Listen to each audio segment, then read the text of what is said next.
Okay guys, I got a new rotor. This rotor is going to go right on top of this one, and then these 12 weights are going to go right around just like this, all the way around, 12 of them. One, I may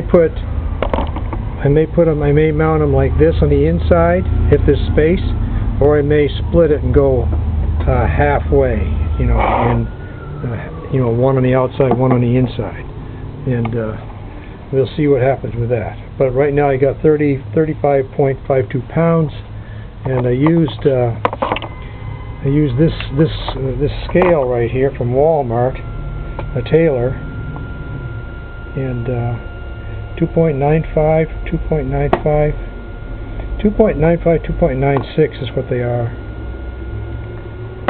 So not bad. So that's where we are. But I've got to change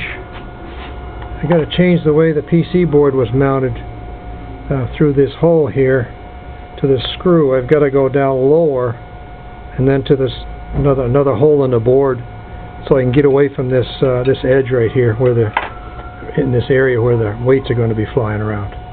And I may have to Dremel tool out a little bit of this ECM here to compensate for that distance with the bolt sticking out. We shall see.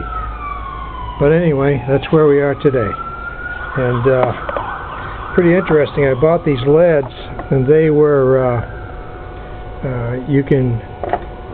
some were 1.18 all the way to 1.44. So I made them all 1.44s at first.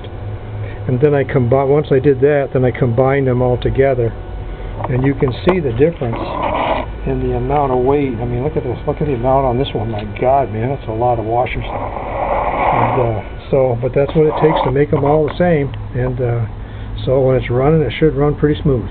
Anyway, have a good day.